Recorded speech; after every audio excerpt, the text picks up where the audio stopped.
Greetings, I'm Herbert Erpaderp, and today I'm going to build this Kfz.305 ambulance, which is based on an Opel Blitz. This is a 72nd scale kit from Italeri.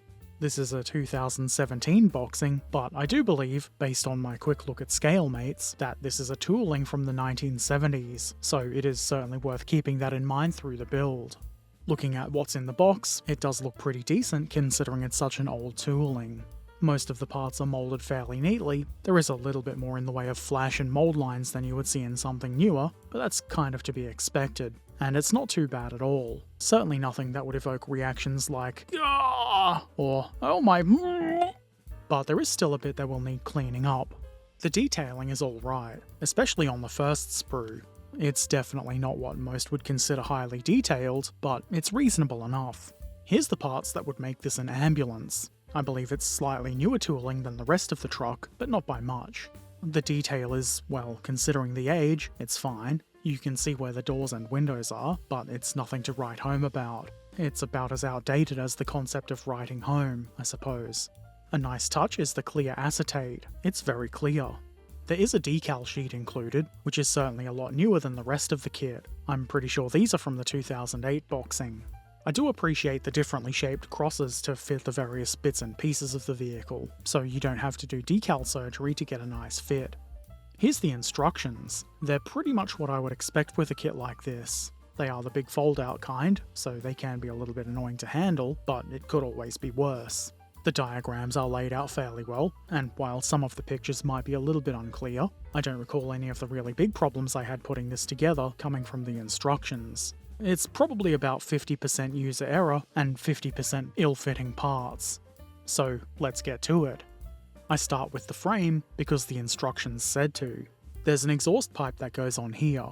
There are guides for it in the middle of the frame, and I got it in something approaching the correct position. There isn't anything for it to connect to in the engine area, but that's fine. You won't see it anyway. Then the rear leaf springs go into place. There are some bits of keying to guide this, so it isn't too hard to place, though you will still have to do a bit of nudging to make sure they're in the correct position. This differential is made up of two parts, and they go together fairly easily, though a little bit of nudging will probably be needed again. You are going to do a lot of nudging if you choose to build this kit. It's not a bad thing, it's just the way it is. The drive shaft can then go into that assembly like so, and before it bonds too solidly in place, I put it on the frame assembly. The reason I didn't wait for a good strong solid bond is to make it easier to manipulate the drive shaft into place at the front. I built this live on stream, as with most things I build, so there wasn't a lot of waiting for stuff to bond anyway, but you'll probably have a better time if you let things like the leaf springs bond properly before adding anything else to them, though it's not totally necessary. Anyway, the next step is the front leaf springs. There are little guide recesses for these, and it's not hard to get them into place. Onto those, I glue the front, I guess it's not an axle, whatever you call it, it goes into place here. Pretty easy. Again, you might want to wait for the leaf springs to bond, you might also have to do some eyeballing to make sure it's centered. Then, why not add the front wheels? They go on the front. Oh, thanks, Captain Obvious! There is quite a bit of play to these, presumably so you can model the truck as though it's steering. It did take a good bit of nudging to get them to look like they're straight and not all wibbly wobbly. The rear wheels do need a tiny bit of assembly, which is the simple gluing of the two wheels for each side together, like so.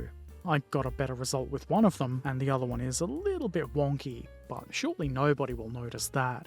Not on the internet. Next, I glue the side parts to the top of the bonnet.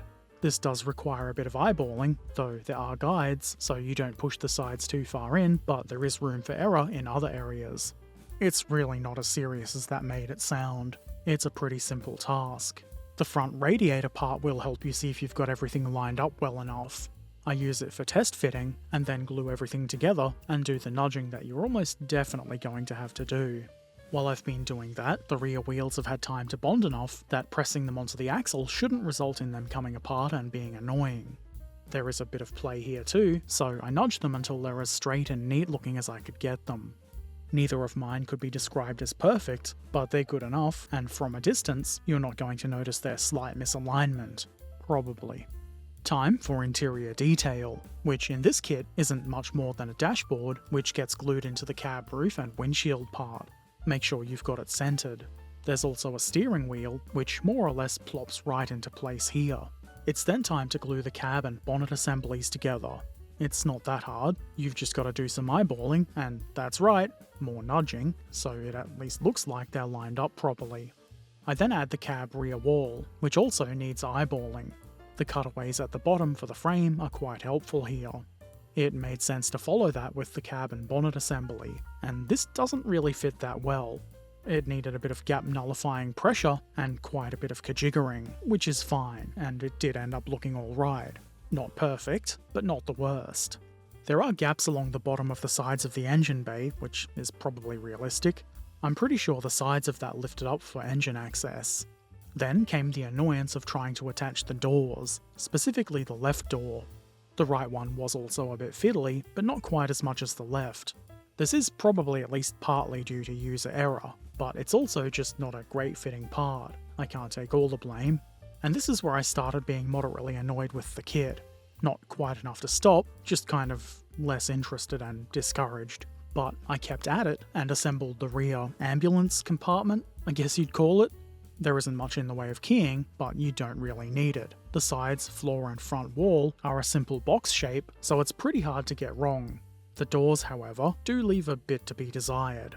They've got pins which mount into the holes, which is pretty simple, though they don't sit against the floor or the walls, so there isn't a lot of contact area for glue, which means they really don't want to stay in position. At the time I didn't think of it, but gluing a couple of bits of styrene or some bits of scrap or something in behind the doors would probably help. Eventually I got the roof on, with the doors flapping about a bit. The roof wasn't too hard to get into place really, though, surprise surprise, you may need to apply some gap nullifying pressure. The roof has some extra detaily bits, like this long strip which covers the big hole in the roof, and I assume the little holes in the sides are windows to allow some extra light for ambulance related things. There's also a couple of vents, which plop into place quite easily in the fairly obvious mounting holes. Next, mudguards. I had a little bit of trouble figuring out which way around these should go, and if I'm honest, at this point in the build, I wasn't really enjoying it, so I didn't care that much, and maybe they are wrong, I'm not sure. This license plate thing goes on next. There's a little hole for it to mount into, and into it gets mounted. And while that bonds, I attach the cab to the frame, which was kind of annoying. The slots in the back of the cab go over the frame parts, which is fine, but it was kind of tricky to get it to sit in a way that looked right. There's not much to guide it. I think where I got it is good enough though. I then attached the rear compartment, which was significantly less annoying to get into place. On the underside at the rear, there's a spare wheel. This simply mounts on a little pin. The front bumper was also relatively simple, though again, some nudging was needed. I then positioned this pickaxe, which doesn't have anything to guide it, so I just kinda placed it where it looks like the instructions wanted it. Same with the shovel. I'm sure that's fine. I do wish it could hide that huge gap a bit more though. These hooks at the front were surprisingly less annoying than I'd expected them to be. Can't complain about that. And then, headlamps. They're not difficult to get into place, though they kind of look like there's meant to be a clear lens part that goes in them. There isn't, and nothing like that is mentioned in the instructions. There was also meant to be a convoy light, but I dropped it, so unfortunately, the carpet monster has eaten. Bastard. Obviously I didn't cut out the clear plastic sheet for the windows either. That's really the kind of thing you would do after painting, and I'm almost certainly never going to paint this.